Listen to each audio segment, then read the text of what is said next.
I'm Jill Winter. I now live in Nashville, Tennessee, in the area, and I was at Route 91, the shooting in Las Vegas on October 1, 2017, during the Route 91 Music Festival. And can you tell us a little bit about your healing journey? Yeah, it's been definitely a long journey. There's been lots of ups and downs, frustrations, challenges. I thankfully immediately saw a therapist right afterwards, so I was really glad that I did not wait, so that I was able to jump in right away.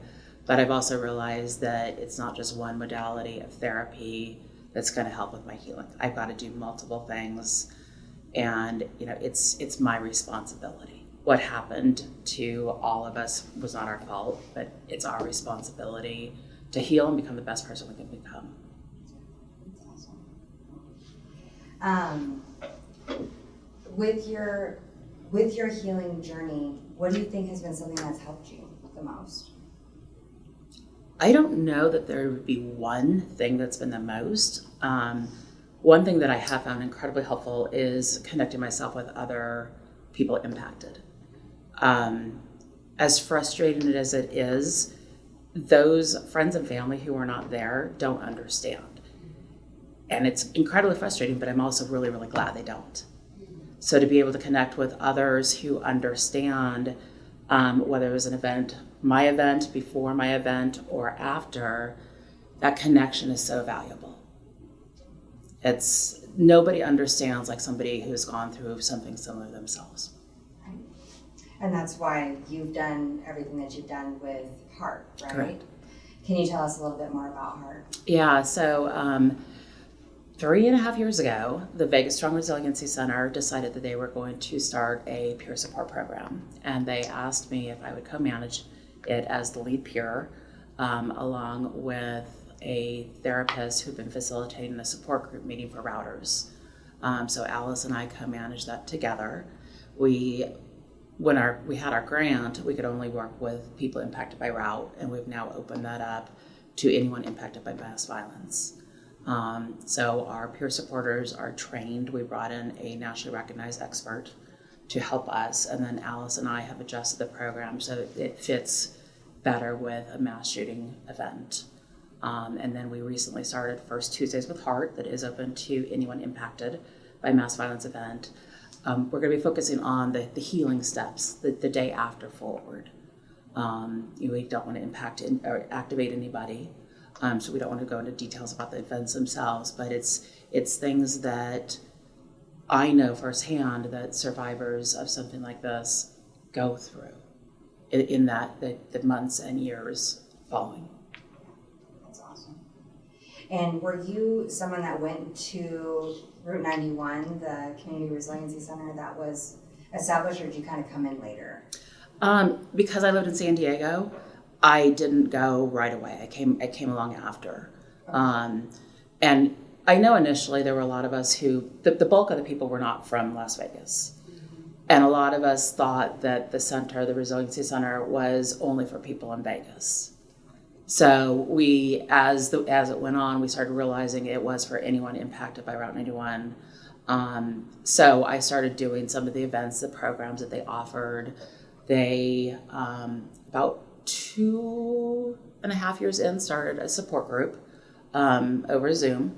So I started doing that, and just kind of anything that I could do to help me help myself.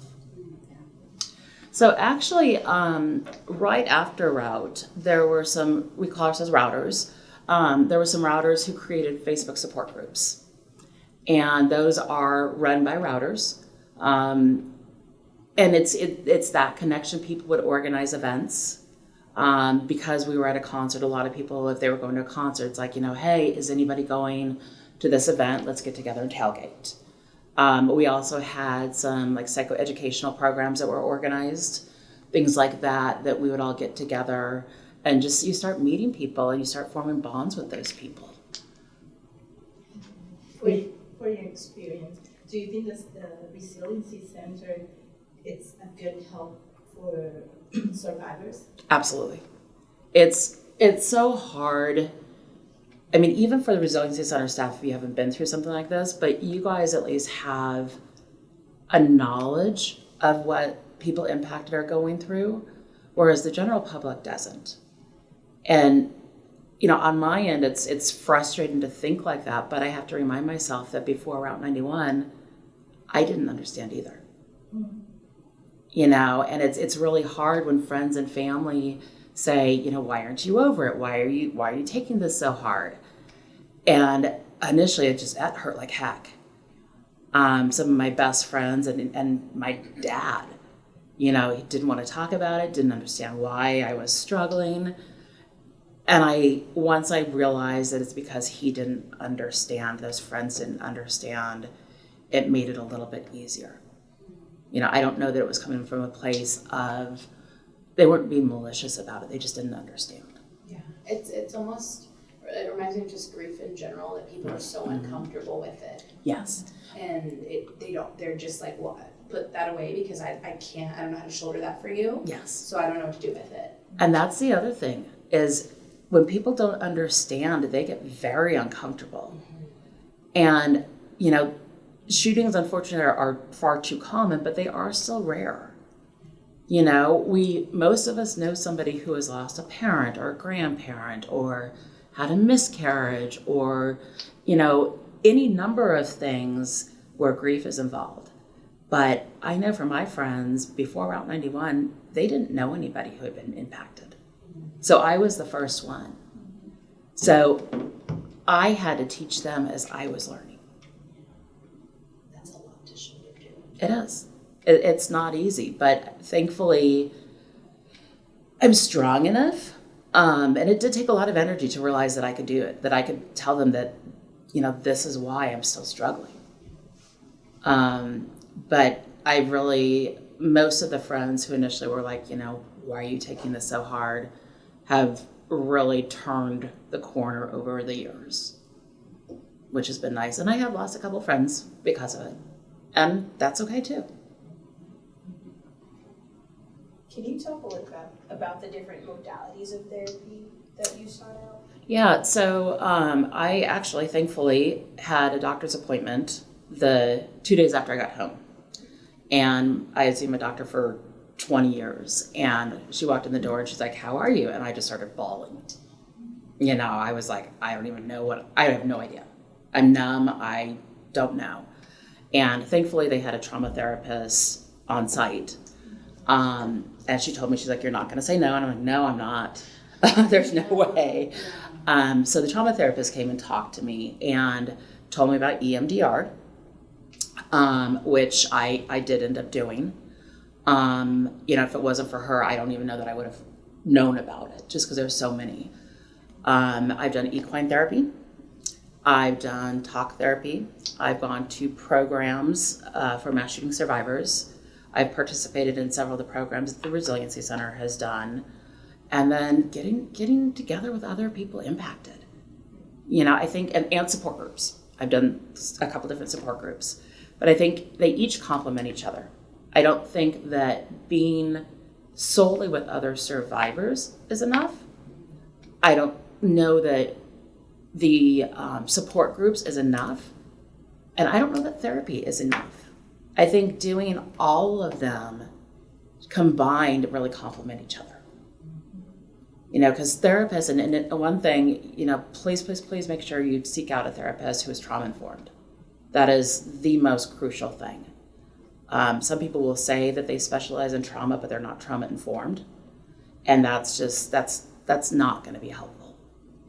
Can you talk a little bit about what trauma informed is when you're looking for a therapist? It's somebody that not only has the book knowledge, you know, anybody can have book knowledge about what trauma is, but it's my understanding that trauma informed, they have to go through additional training.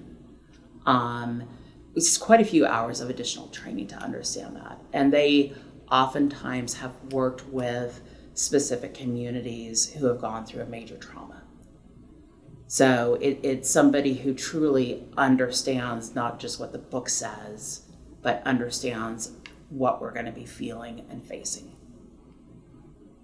So some lived experience. Yes. Or additional training in trauma specifically. Yeah, and a combination of the two. Most of the common question from the people who we seen is how they can handle their emotions in public space after this event. What do you And that can be hard because you never know when you're going to be activated.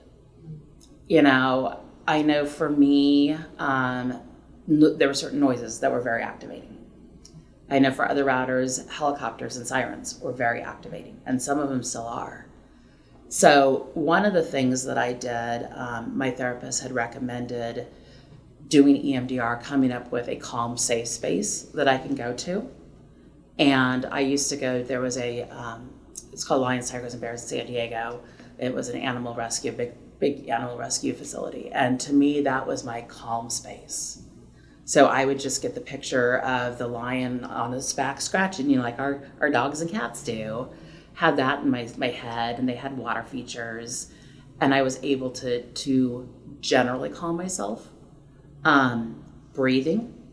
And with breathing, it's so important that you practice when you're feeling okay. Because if you don't practice, you're not going to think about it when you've been activated. Yeah, one of the things that we tell, especially kiddos, we want it to be muscle memory. Yeah. So you got to practice it before you need it because you're not going to remember it otherwise. Yeah. But you want your body to just be so accustomed to that when you start to feel triggered or escalated, it just kicks in. Yeah. And other things, you can look for 5 different colors, 5 different smells that you smell. Just any sort of grounding technique. But again, these are things that you have to practice when you're feeling okay, because they're not going to come easy when you've been activated. Do you still get activated now? You do. And it gets really frustrating because it's definitely further apart. Early on, I was getting activated quite a bit. And you go along and you're thinking, oh, I'm doing good. And then something happens that just activates that memory. It's like, dang it. But what I remind myself is I'm so much further along than where I was on October 1st. It could be that I get activated, for the rest of my life. But if I'm only getting activated, every several months or years, I'm doing better. This is a lifelong journey. It's not an overnight thing. And for me, realizing that was really hard because I thought, you have a broken bone, you wear a cast and then you're good. But it's not like that. I feel like that's resiliency. It's something, it's not just gonna come and go. It's an ongoing process. It very much is. And, one of the things that I tell people pretty regularly is, when you break a bone, everybody sees the cast. They know that you're injured. We don't have something above our head saying that we've been through a major trauma. So people don't understand that if we're smiling on the outside, we still may not be smiling on the inside. Yeah. And that's really hard to handle. Well, I can imagine it's even hard too when maybe you don't want to share that with someone, but you're still feeling it and they're not being understanding and validating your experience, but you don't want to talk about it. So that's such a discourse to feel. And a lot of people don't know the importance of having your experience validated. Yeah. If they haven't gone through a major trauma, they don't know that it's like, I understand that you're not in a good space. Or, it's okay not to be okay. Just simple words. I went to one program and there were several survivors there, I think about 25 of us. And one of the people was from Columbine. So that shooting happened in 99, I think. And this was in March of 2000. And I went up to her and I told her, you're not alone. And she got tears in her eyes and told me nobody had ever told her that before. And that just broke my heart because here she's been, going through her journey for so long and nobody had ever shared that. But even though there's too many of us, but there's still not a lot of us. But that's one thing I want everybody to know is you're not alone. You know, you have people there to support you. There's so many resources out there. We're in this together and we're stronger together. I wanted to ask you some questions that our clients had posed. How do you know when you're falling off again or being like the triggers are really starting to affect you? Unfortunately, you don't usually know that a trigger is coming until it comes. And that's what's so frustrating. I was at lunch maybe 2 months ago with a friend and I was activated. And it was just like, dang it. But I was able to pull myself out quicker, you know, which is good. And, you know, my therapist, I grew up in Denver, and my therapist in San Diego also grew up in Colorado. And she shared something with me that I found so incredibly important. She said, you know, instead of saying that you're taking a couple steps back or that you've fallen, think about it as you're climbing the big mountains in Colorado. You know, we call them 14ers because they're 14,000 plus feet. Just think of you're climbing a 14er, and as you start up the path, you're going to hit a valley or meadow. And you might have to go down a couple steps to get into that, but you have to keep on walking across until you can keep on climbing.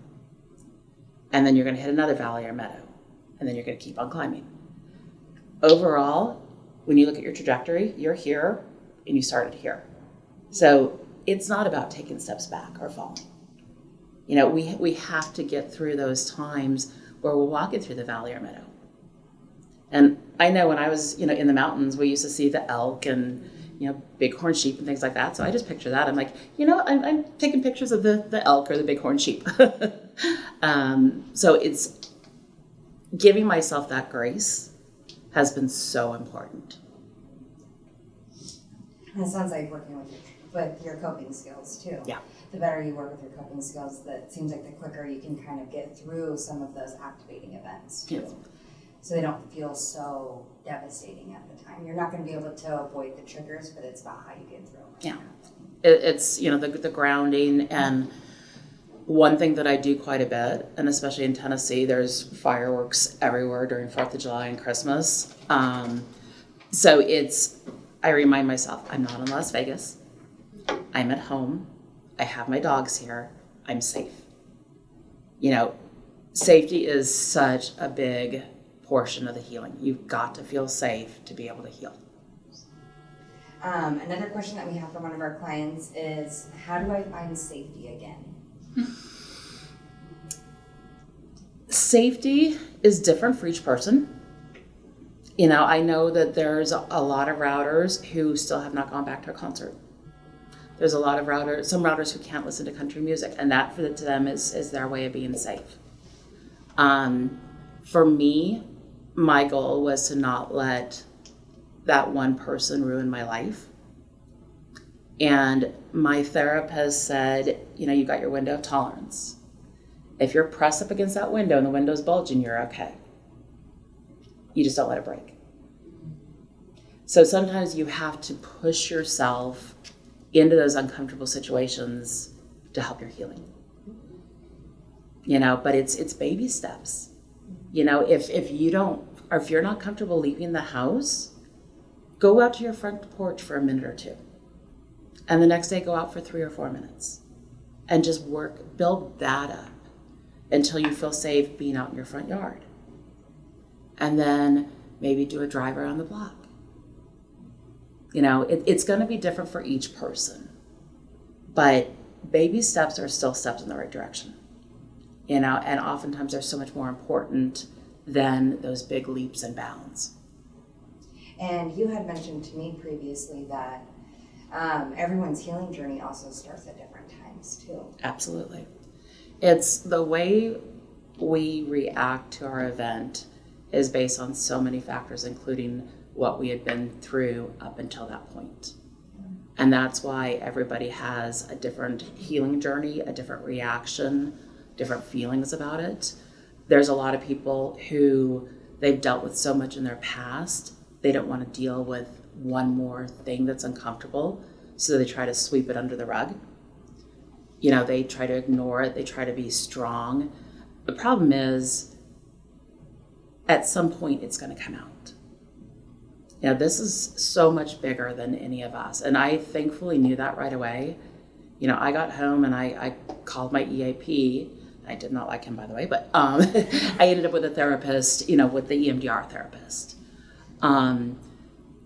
I've seen so many people impacted by route who all of a sudden start lashing out when they wouldn't normally lash out, doing risky behaviors, you know, whether it be driving too fast, crazy things like that, substance problems, gambling, over shopping, anything like that can actually be a direct result of the trauma.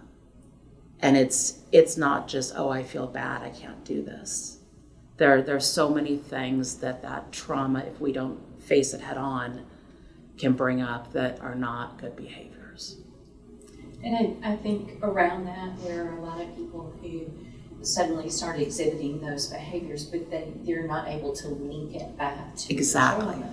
Exactly. Don't associate it with the trauma and don't realize that it's the trauma response.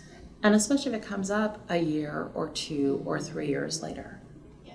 You know, and we've realized with route, a lot of people don't think they need help until about the 5, 6, 7 year mark, because they think that they're okay.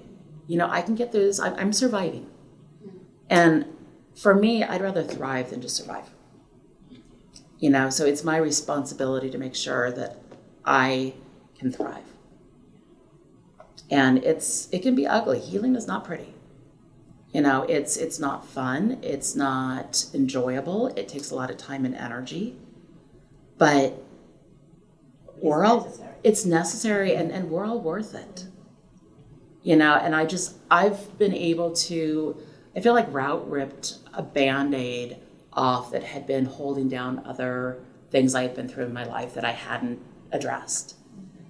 And everything just came flooding to the surface. And it's overwhelming. But I told my therapist, I'm like, you know what? If I'm here, I'm going to keep on going. And it's the changes that I have seen in myself because of that have been amazing. You know, I'll never be the same person that I was prior to October 1. But I like who I am now even more. So that's not a bad thing. No, it's a great thing.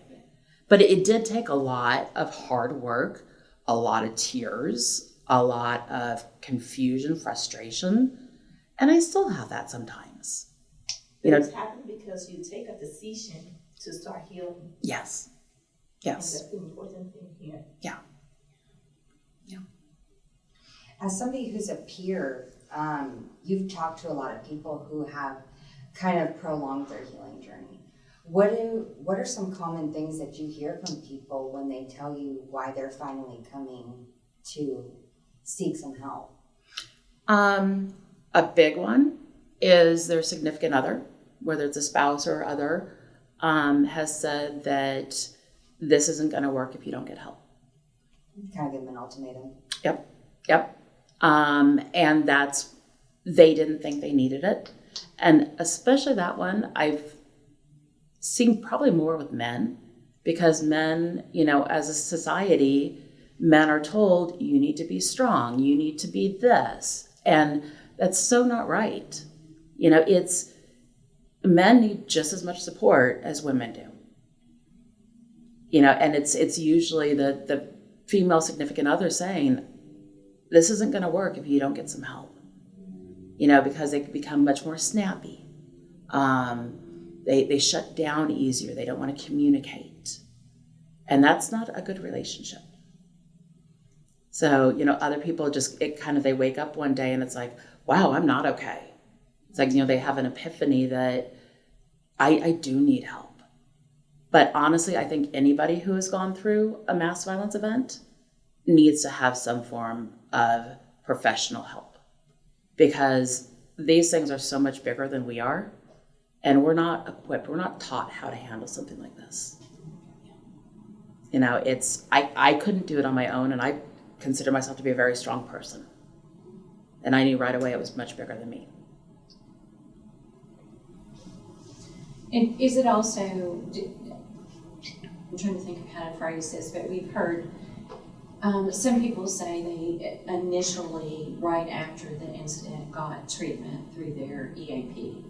And the number of sessions were limited, maybe 5 sessions, maybe 8 sessions, and then they stopped.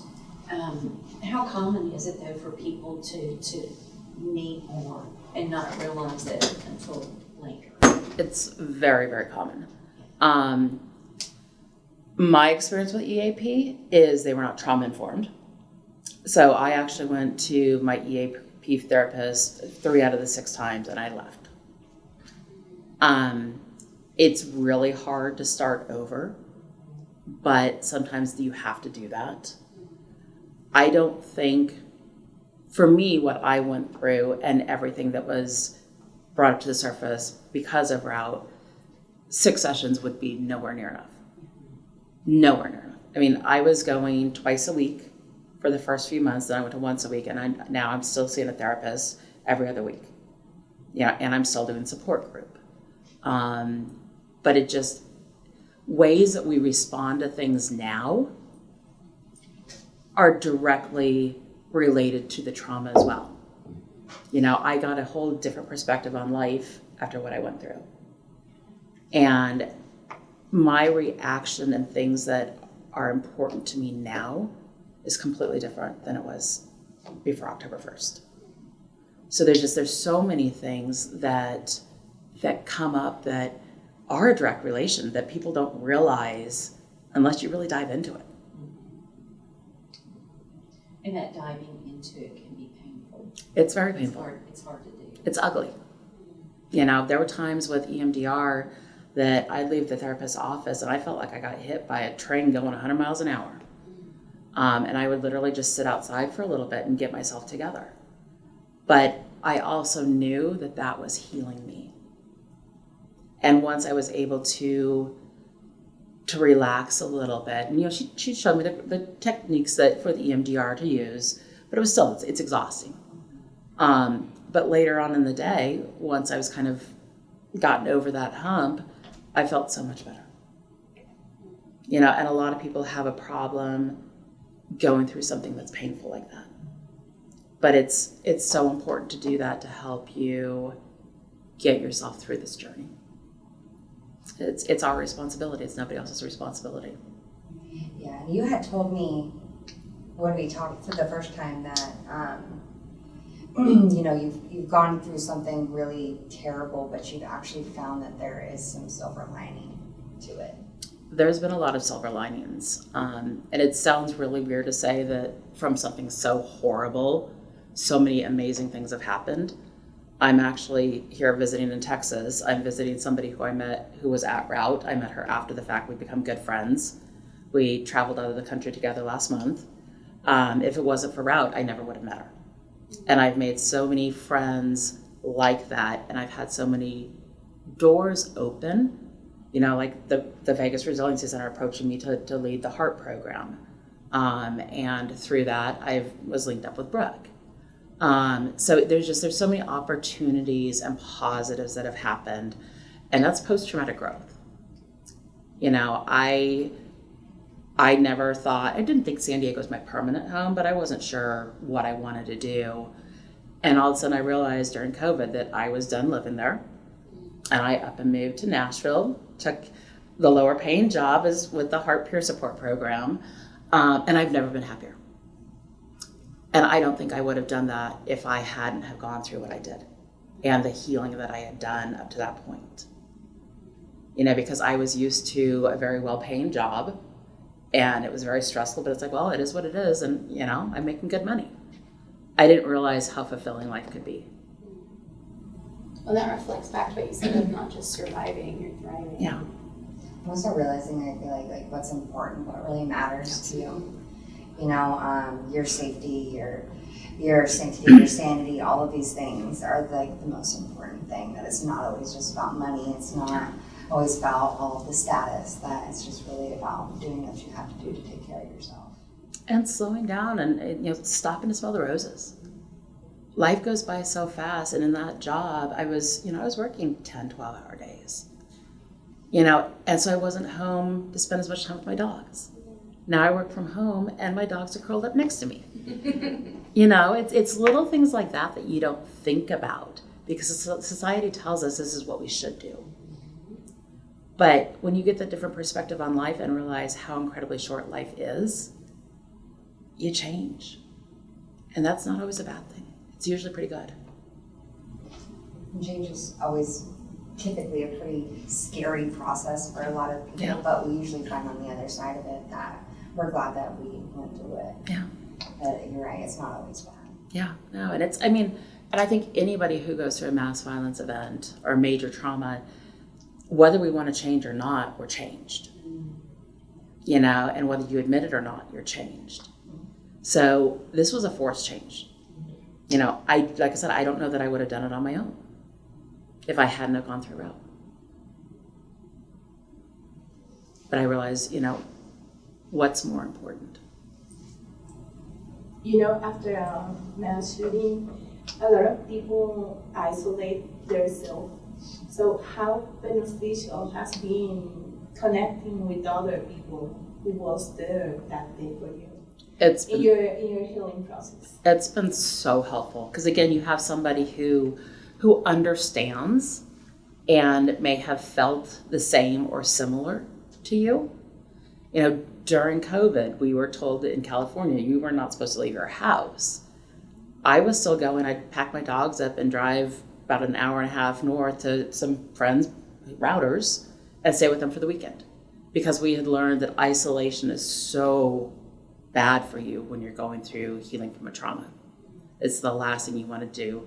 But unfortunately, it's easier to isolate than it is to face uncomfortable feelings, to face not feeling safe, to face potential questions. Isolation is just it's not a good thing. Can you talk about how you came to the realization that it's your job to kind of go find help yourself as opposed to, because you didn't do this to yourself, so how did you come to the realization that it's your sole responsibility? I think I knew right away just because it was such a big thing. But I know that not everybody realizes it right away. And, that's very valid too. I think, and for me, because of the support groups that were formed, I was already unofficially, offering support, sharing with people, hey, EMDR is great. Let me walk through this journey with you. I can't do the work for you, but I can hold your hand and support you. So that helped other people who hadn't necessarily sought out therapy right away to see it. And my whole thing was, I can't talk the talk if I'm not going to walk the walk. I wanted to make sure, and before route, it was really hard for me to admit. I went to a therapist for a very short period of time. That was so hard to admit because of the unfortunate stigma around mental health. After route, I'll be the first person to tell somebody I'm going to therapy. Because people see that and they're like, well, if she looks like she's okay and she's smiling, maybe I should do that too. I'd rather lead by example.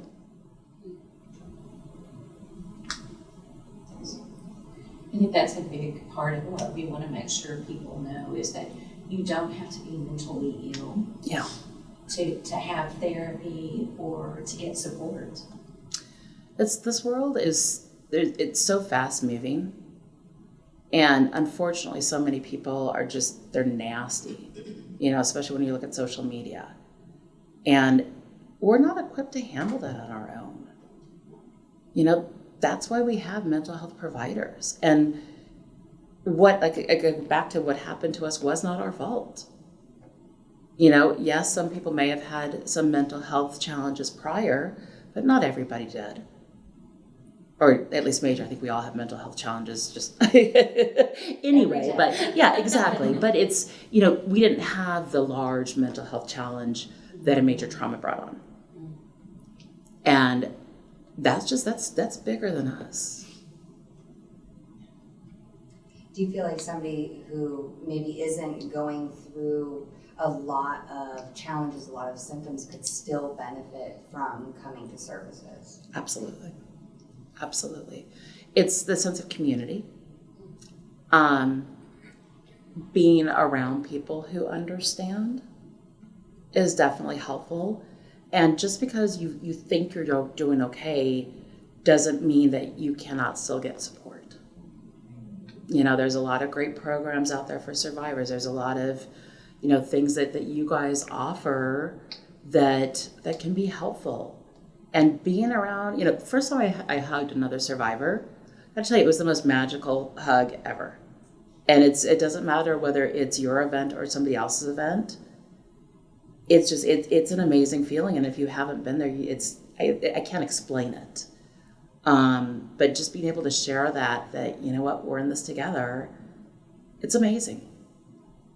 You have to connect with somebody that like gets it. Yeah. On that kind of level.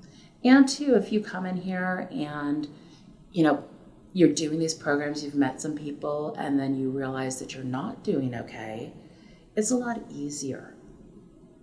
You know, you may realize it a little bit sooner instead of letting it go too far. You'll feel more comfortable reaching out because you've already established a rapport. That's a really good point. So that brings me to one of the other questions that some of our clients have had. When you don't want to talk about it, how do you set that boundary and let people know? That was really tough for me at first, but I learned how to say, I'm not in a good space. I don't want to talk about it. One question that's been asked of me, and it kind of goes hand in hand with this, is how do I respond when people say, how are you doing? And I started saying, I'm hanging in there. Because I'm not fine. I'm not okay. I'm not good. But I also found that usually cuts people off because they don't know how to respond to that. Because they're used to, they want you to say, I'm okay. You know, or I'm fine. But oftentimes when people say they're fine, we know that they're not. But I that's what I was doing. I was hanging in there. You know, I was not doing it any more than that. And I now help with the UNLV support group. And I've shared that with them because that's something that's so common. You know, but if somebody starts asking questions, it's okay to say no. And I had a hard time with that initially because, you know, I felt like I had to accommodate everybody. But I've got to be selfish and protect myself. Nobody else is going to do that for me. Yeah, I've heard people say that they feel like they have to constantly be okay and tell people that they're okay because they don't want them to feel bad about what they're going through. So it's almost like they have to constantly be putting on a front. And that's only hurting yourself. That's only hurting yourself because it's unfair to let people who care about you think that you're doing okay when you're not. And then I've seen so many people get frustrated when they do that, and then people aren't there to help them. And it's like, well, you keep on telling them that you're good. So what do you expect them to think? You know, it's okay to say, I'm not okay. It's okay to say, I'm hanging in there. It's okay to say, I don't want to talk about it. Or this isn't a good time to talk about it. Let's talk later. If it's somebody that you want to share with, but it's just not a good time, it's okay to say, hey, ask me again next week when I see you. And if next week rolls around and you're not feeling it, it's okay to say, nope, not a good time. How about when you do want to talk about it? How can you let somebody know? That's a little bit harder. I have found oftentimes when I want to talk about it, I reach out to somebody else who is also impacted because they understand. And I think quite often when we want to talk about it, we want that validation. We want to know that what we're feeling is normal for what we're going through. And having a friend or a loved one who didn't go through the event or something similar, they're not going to be able to give you that validation. So I do think it's okay to say, hey, I'm at a point that I need to get this off my chest. Would you be okay listening? But there's also so many other support. There's Facebook pages for survivors, the Survivor of Mass Violence page, the Disaster Distress Helpline, that's a really good place to go and express your feelings where people will understand. And sometimes it's easier to express them over the computer than actually looking for a response, whether it's a physical or a verbal response. You know, and especially when you're talking about something like this. Yeah, it's a lot less intrusive. Very much so. And you're saying it to people who get it. And And- even if you don't have the same event, Right. it still feels good to be able to talk to somebody that has gone through a similar experience like that. What do you want to let our survivors know? What they need to hear? Well, definitely you're not alone, and it's okay not to be okay. And this is a process. It's not an overnight. You know, think about the tortoise and the hare. The hare didn't win. The tortoise took his time going through and ended up winning in the end. You know, those baby steps are so important. And, you know, I know I shared this analogy with you, and it again goes back to Colorado. There's a tunnel in the mountains of Colorado that's not quite 2 miles. And when you first enter it, it's dark and it's windy and it's a little scary. And then as you go along, you get a little bit more comfortable. You're feeling a little bit better. As you keep on going, you start to see a glimpse of the light at the end of the tunnel. And that's kind of what this healing journey is. You know, you guys are just starting out. A year, 9 months? Is still very, very new to this. Very new. And it's scary. It's the realization that you're not going to be the same person ever again. It's scary. And that's a grieving process in and of itself. But when you look at people who have come from events prior to yours, and you see that they're still putting one foot in front of the other, hopefully that gives you hope. And I know that was one of the biggest things for me, was meeting a survivor outside a route the first time. It's like, well, you know, they still put their pants on the same way, so it's going to be okay. You know, it's because it's hard. You feel very alone. You feel very alone. But there is eventually going to be that light at the end of the tunnel. And that's why I'm so thankful that you came here and you took your birthday weekend to come and spend time with us and to just be able to give that message to our people, you know, because our people are still in that 9 months and they're still figuring out where they want to start their healing journey, where they're at, and just beginning, so they don't have someone that is a little bit further along that they can look up to and say, like, okay, this is this person that has been through something that is doing okay, that yes, they're still part of this healing journey, that it's going to be this way and that way, but it's going to be okay. It looks like it might be okay for me. Mm-hmm. And I'm just so grateful that you were able to come over here and provide a message of hope to our people, because I think they really need to hear that. Thank you for having me. And I think, you know, you mentioned that they're still trying to figure out where they want to start their healing journey. I don't think there's a right or wrong answer to that. It's just starting. Mm-hmm. And that can be very scary. Starting is sometimes the hardest thing to do. But once you get started and you realize that it is helping you, I'm not saying it's going to become easy, but it makes it a little bit better. But you just got to start.